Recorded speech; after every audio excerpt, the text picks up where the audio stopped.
Pernah nggak sih Anda kepikiran kalau negara, ya terutama negara zaman dulu gitu ya, itu mungkin lebih mirip geng kriminal yang kayak menjalankan bisnis perlindungan gitu, bukannya entitas yang mulia kayak yang sering kita bayangin.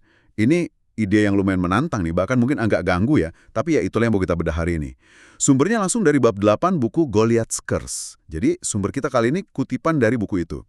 Bukunya sendiri kan ngebahas sejarah peradaban ya, naik turunnya gitu. Tapi kita fokus banget ke satu analogi kunci di bab 8. Negara itu kayak arena perang geng.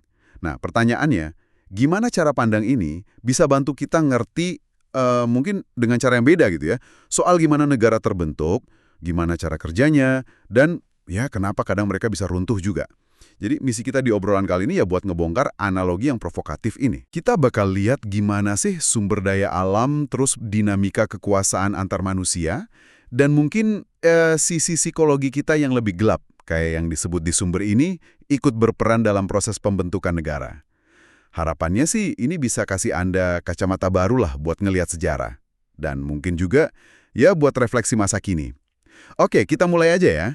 Nah, sumber ini langsung nyebut gagasan dari buku lain, judulnya Gangster States, karya Catherine Hirschfield. Intinya gini, ngelihat negara, terutama negara-negara di awal sejarah ya, itu sebagai entitas yang mirip geng kriminal yang punya bisnis perlindungan. Itu bisa mencerahkan banyak katanya. Mereka itu pada dasarnya bangun monopoli kekerasan yang predator. Apalagi kalau ada surplus ekonomi yang stabil, yang bisa, ya, dirampas gitu. Ini bukan cuma kiasan loh, tapi kayak model buat ngerti gimana kekuasaan terorganisir itu muncul dalam kondisi tertentu. Iya, dan yang bikin analogi ini jadi kuat banget di konteks buku Goliath's Curse itu, gimana dia nyambung langsung sama faktor-faktor kunci yang disebut buku ini sebagai pendorong terbentuknya hierarki dan negara. Ada 3 elemen utama nih yang disebut bahan bakar Goliath. Pertama, adanya sumber daya yang gampang dirampas. Coba bayangin aja biji-bijian yang gampang disita, atau emas, perak gitu. Beda kan sama katakanlah sistem irigasi yang rumit yang butuh kerjasama terus-menerus. Kedua, senjata yang bisa dimonopoli sama segelintir orang. Mungkin dulu perunggu atau di zaman lain senjata api yang ngasih keunggulan militer signifikan buat satu kelompok aja. Dan ketiga, terbatasnya pilihan buat kabur atau exit options buat penduduk. Entah karena kondisi geografis, kayak lembah subur dikelilingi gurun, atau karena populasi udah padat banget. Nah, kombinasi 3 faktor inilah, kata sumber ini, yang nyiptain lahan subur buat munculnya bisnis perlindungan skala gede, yang kemudian kita kenal sebagai negara awal. Ini bukan sekedar geng di pojokan jalan ya, tapi organisasi yang berhasil monopoli penggunaan kekerasan di suatu wilayah, ya demi keuntungan elit yang ngendaliinnya. Tepat sekali. Dan poin penting yang ditekankan sumber ini, kecenderungan ini tuh kayaknya kuat banget gitu. Bahkan negara atau komunitas yang awalnya mungkin lebih egaliter, lebih setara atau demokratis mungkin basisnya musyawarah gitu ya. Seringkali seiring waktu nunjukin pergeseran yang jelas ke arah oligarki. Artinya kekuasaan makin rumpuk di tangan segelintir elit aja. Fokus negara jadi geser ke arah ekstraksi sumber daya buat kepentingan mereka itu. Partisipasi publik jadi menyusut. Buku ini sampai pada kesimpulan yang cukup tegas, kayak yang Anda kutip tadi, perang geng masih merupakan analogi yang paling tepat. Ini bukan berarti semua pejabat itu gangster beneran ya, tentu ndak gitu. Tapi analogi ini nangkap inti dari kompetisi brutal antar faksi elit buat ngontrol rampasan, yaitu sumber daya dan tenaga kerja yang jadi cili banyak negara apalagi di masa lalu. Tarikan ke arah model ekstraktif ini, kata sumbernya, kuat banget. Kalau kita sambungin ini ke gambaran psikologi manusia yang disajiin buku ini ya, pergeseran ke oligarki dan ekstraksi ini bukan cuma soal struktur atau kondisi materi aja loh. Sumber ini ngehubinginnya sama apa yang disebut malaikat gelap sifat kita. Maksudnya ini nunjuk ke kecenderungan bawaan manusia tertentu. Dorongan kuat buat nyari status sosial, seringnya lewat dominasi ke orang lain, terus kecenderungan buat nurut sama figur otoritas atau malah jadi otoriter kalau dikasih kuasa, dan pengamatan kalau kekuasaan itu sendiri cenderung koruptif, bisa ngubah cara pandang dan perilaku pemegangnya. Nah, faktor-faktor psikologis ini yang mungkin diem aja di kondisi lain, seolah dilepasin atau dikasih panggung utama sama kondisi material yang tadi kita sebut bahan bakar Goliat. Jadi, ketemulah kombinasi bahaya. Sumber daya gampang diambil, senjata bisa dikuasai elit, populasi susah kabur, ketemu sama kecenderungan manusia buat mendominasi dan nyari status. Inilah menurut argumen di sumber ini yang micu dan ngelanggengin dinamika perang geng dalam perebutan dan pemeliharaan kekuasaan negara.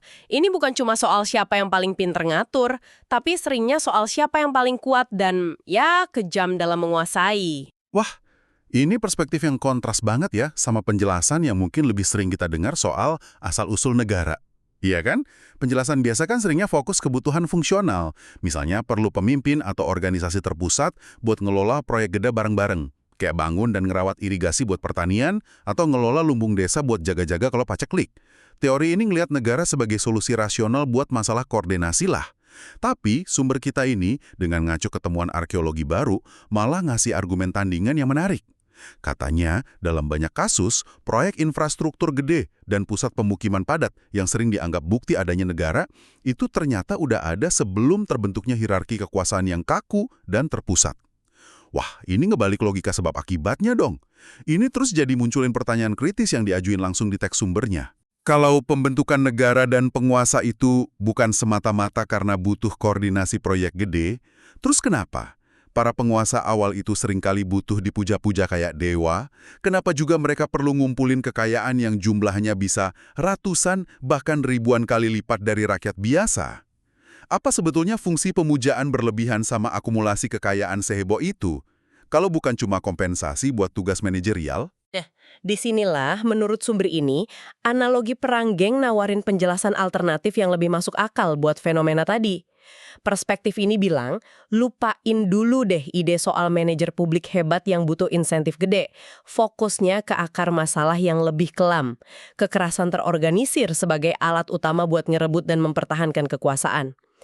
Coba bayangin faksi-faksi elit yang saling saingan. Bukan cuma buat ngatur, tapi buat menguasai sumber daya dan orang.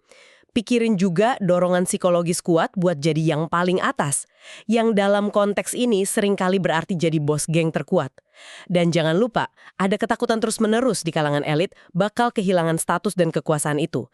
Yang akhirnya mendorong mereka buat makin memperkuat cengkeraman dan ngambil lebih banyak sumber daya buat mempertahankan posisi. Faktor-faktor inilah, kekerasan, perebutan kuasa internal, obsesi status, sama ketakutan jatuh, yang menurut argumen ini, jauh lebih bisa ngejelasin sifat ekstraktif yang seringkali brutal dan tingkat ketidaksetaraan yang gila-gilaan di banyak negara awal.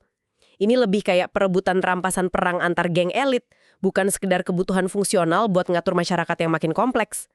Kemewahan dan pemujaan itu fungsinya ya sebagai penanda status tertinggi dalam hierarki dominasi itu, sekaligus alat buat melegitimasi kekuasaan yang pada dasarnya didapat dan dipertahankan lewat paksaan. Menarik. Dan argumen ini nggak berhenti di sejarah kuno aja ya ternyata. Sumber ini secara eksplisit nyinggung contoh-contoh modern yang kayaknya ngegemain dinamika serupa.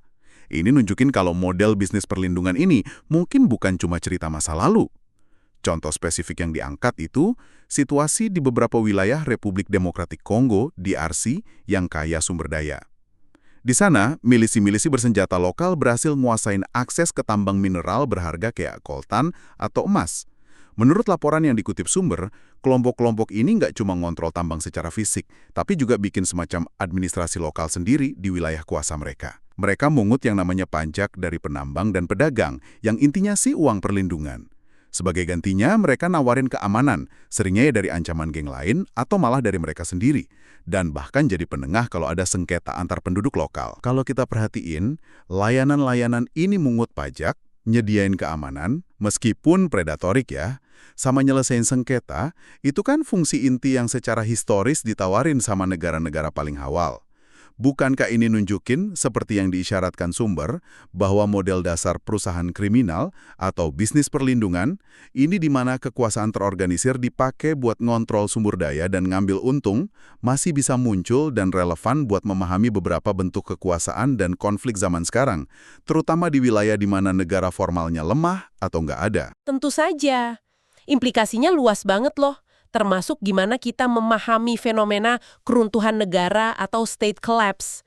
Kalau kita pakai kacamata negara sebagai bisnis perlindungan, setidaknya buat tipe negara tertentu atau dalam kondisi tertentu ya, Maka keruntuhan negara bisa dilihat bukan sekedar gagalnya institusi birokrasi atau hilangnya legitimasi gitu aja. Lebih konkret lagi, ini bisa dipandang sebagai pecahnya atau bangkrutnya bisnis predatorik tersebut. Keruntuhan bisa dipicu macam-macam faktor yang mirip banget sama dunia geng. Bisa jadi karena pertikaian internal yang nggak kekontrol antar faksi elit penguasa. Secara harfiah, perang geng internal buat ngerebutin kendali perusahaan dan sumber dayanya. Atau bisa juga karena tekanan hebat dari pesaing eksternal.